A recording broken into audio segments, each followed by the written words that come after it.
ዙፋን ያሳዘናትና ያስጨነቃት የኤልሳ አንገቷን በመድፋቷ እጅግ አዝናለች። ምክንያቱም በረከት ምኞትን በማፍቀሩ ደስተኛ ብትሆንም እዚህ ጋር ግን ደግሞ ለዚህ ደረጃ ያበቃችው ኤልሳ ነች። ግን ታዲያ እኔ ምን ማድረግ እችላለሁ? ምንም የማደርገው ነገር የለም። ወንድሜ የራሱን ምርጫ መርጦ ጨርሷል፣ ወስኗል። ኤልሳ ደግሞ እዚህ ጋር እያለቀሰች ነው። ስለዚህ ምን ማድረግ እንዳለብኝ የማውቀው ነገር የለም። ማንን ላማከር? ወንድሜ ምኞት እምቢ ብትለው እንኳን እርግጠኛ ነኝ ይጎዳብኛል። የምኞትና የበረከት ግንኙነት መቀጠል አለበት። ለወንድሜ እንደዚህ ቦታ ከሰጣት ለምኞት ግዴታ በህይወት ውስጥ የምታስፈልገው አንድና አንድ ምኞት ነች። እናም እምቢ ብትለው እንኳን እኔ አግባብቼ ለወንድሜ መዳር አለብኝ እንጂ ኤልሳን እርግጠኛ ነኝ ያያት አይመስለኝም። እሷ ብቻውን እናፈቀረችው። ወንድሜ ግን በሴቶች ተከቧል። ወንድሜ አሁን ላይ አይኑ ያረፈው ከአንደኛዋ ሴት ላይ ብቻ ነው። ስለዚህ ያሰበና የፈቀደውን ነው ማድረግ ያለበት። በጣም አዝናለሁ ኤልሳ፣ ይቅርታ አድርጊልኝ። ምንም ማድረግ አልችልም። የወንድሜ ምርጫ ስለሆነብኝ ነው እንጂ በእኔ ምርጫ ቢሆን ኑሮ አንቺን ነበር የማደርገው። ግን ምን ላድርግ?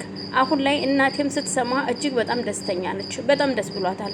ምኞትን ሊያገባት ነው። ምኞትን አፍቅሯታል። እሺ ብለዋለች ብዬ እንኳን መልስ ስነግራት ለእናቴ እንዴት ደስ እንዳላት ልነግርሽ አልችልም። ኤልስዬ በጣም ይቅርታ የኔ ቆንጆ።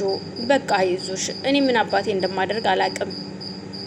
ወንድሜ የፈለገውና እየፈቀደውን አደረገ። ኤልሳ እያለቀሰች ለአባቷ ብትነግረውም አባቷ ግን እሱ የወደደውን ነው ማድረግ የሚችለው። ልጄ እኔ ለሌላ ወንድ ድርሻለሁ። የፈለግሹን ያፈቀርሹን ናምጭና ዳረኝ በይኝ። በአማረና በሰመረ ቆንጆ በሆነ ሰርግ አርጌ ልጄ ድርሻለሁ። እልል ብዬ ነው ምድርሽ እና ማደራሽ እንዳትከፊ ይላታል። ኤልሳ እዛ ሰርጉ ላይ እንኳን ስትታደም ከሁሉም ገለልተኛ ሆና የነበረው እሷ ነች። ምክንያቱም ማንም ሰው አልነበረም። ብርቱካንም ይህንን ነገር ስትሰማ እጅግ አብዳ ነበር።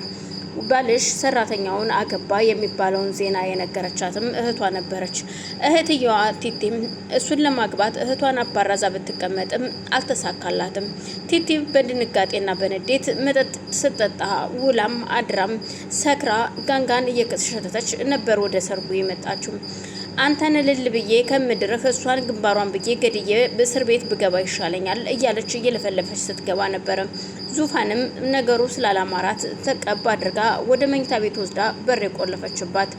በር ከቆለፈችባት በኋላ ግን ዙፋን ለወንድሟ ይምሰል ፈገግ እያለች ብትስቅም ግን ደግሞ ዙሪያውን የከበቡት ብዙ ሰዎች እንዳሉ ስታስብ ግራ ይገባታል። አዎ እርግጠኛ ነኝ ወንድሜ ግን በህይወት ይኖር ወይ? አንድ ያላወቀችውና ያላመነችው ነገር ቢኖር ግን የኪራ ጥላትነት ነው።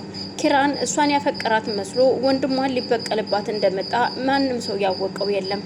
ግን ከዚህ ሁሉ ውስጥ ግን ደግሞ የዙፋን ወላጅ እናት እውነታውን አውቃለች። ለቴቴ እንኳን ስትነግራት እኔ እዚህ ሰርግ ውስጥ ግን አንድ ደስ ያላለኝና ያልወደድኩት ሰው አለ። እኔ እውነቴን ነው ከመናገር ወደ ኋላ አልልም ስትል እባክሽን እንግዲህ ምንም ነገር እንዳትናገሪ ዝም በይ ስትላት በዛሬው ቀን ልጄን እንዳታስከፊያት። እኔ አንድ ነገር ልንገርሽ ኤልሳ አትከፋም። ልጄ ደግሞ ኤልሳ ዙፋን ልጄን በጣም ነው የምወዳት።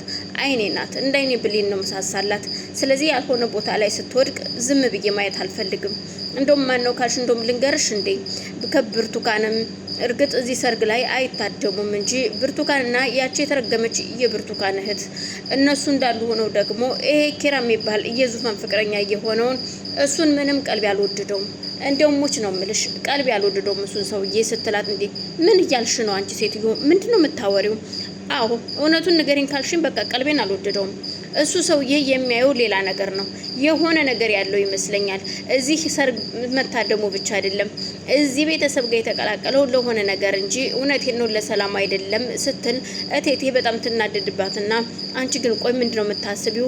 በይ እባክሽን አሁን ደግሞ ጮኸሽ አታውሪ። ልጅ ዙፋን ሰምታ በዛሬው ቀን እንድትናደድና እንድትበሳጭ አልፈልግም ትላታለች። እሺ ግን እኔ እውነቱን የተናገርኩት የመሰለኝ ነው የምናገረው። ምራትሽ ምኞት ግን እጅግ መልካም ልጅ ናት። ይሄ ዶክተርና ኤልሳ የሚባሉትም ጥሩ ናቸው። በተለይ ኤልሳ የምትባለው ልጅ እንደው እንዴት አይነት እግዚአብሔር የባረካት ልጅ ናት እያለች በይሻው ለማንኛውም ለባብሽና ጨርሽ ደግሞ እንዴት እንዳማረብን እኮ ብታይ እየተባባሉ ሁለቱም እናቶች እየተሞጋገሱ ልብሳቸውን ለብሰው ሲጨርሱ ዙፋን እማዬ ብላ ስትጣራ ቆይ ግን እኔ አሁን ማንን እማዬ ማንን ምን ብዬ ነው የምጠራው በማለት ለኔልሳና ለምኞት ስትነግራቸው እነሱን ፈገግ እያሉ ቆይ እንዴ እማዬ ሁለቱም እማዬ ብላ በመጣራቷ ሁሉም ይስቅባታል። ሲስቁባት እናንተ ሳቁ ምን አለባችሁ እኔ ግራ ገብቶኝ ነው በማለት እነሱን ፈታ እያደረገች እቴቴማ ቤት ልጄ ስትል እንዴ ኑ እንጂ ምንድነው ሰርጉን ምንድነው እናንተ ወደ ኋላ ቀራችሁ?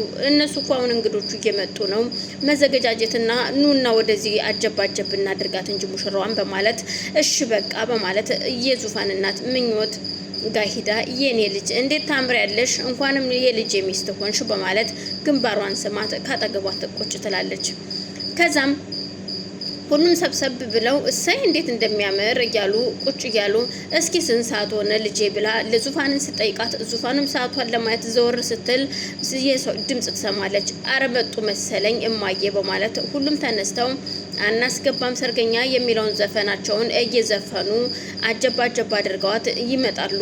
ወንዶቹም እንደገቡ ጭፈራቸውን ሲጨፍሩ ኤልሳ ገለልተኛ ኪራም ደግሞ እናንተ ዛሬ ብትስቁ በሳቃችሁ ላይ ደግሞ እኔ ጥቁር ሐዘን ሞላበታለሁ ማለቱን እያወራ ዳርዳር እያለ ነው።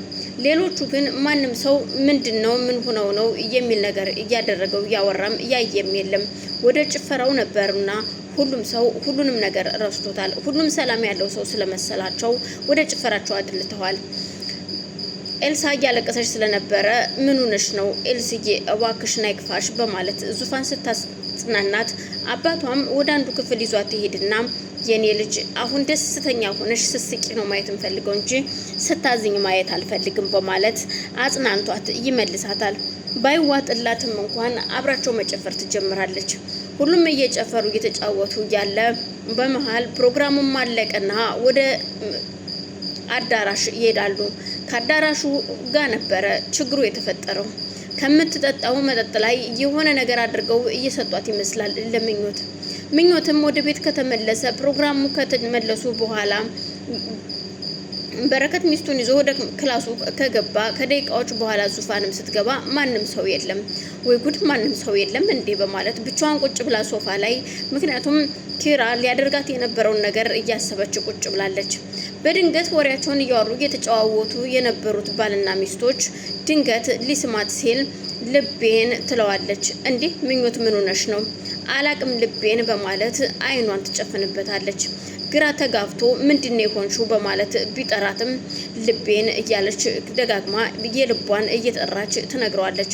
በዛን ሰዓት ዙፋን ድረሽልኝ ማነው ቤት ያለው ድረሱልኝ ብሎ ጩኸቱን ሲያሰማ ምንድነው ወንድሜ የተፈጠረው በማለት ዙፋንም ተነስታ ወደ መኝታ ቤት ትሄዳለች። ስታይ ያየችው ማመን ያቀታታል። ምኞት ራሷን ስታ ወድቃለች። ምንድነው የተፈጠረው ወንድሜ ስትለው አላቅም ልቤን እያለች ነው እባክሽን በማለት አግዥኝ ይላታል።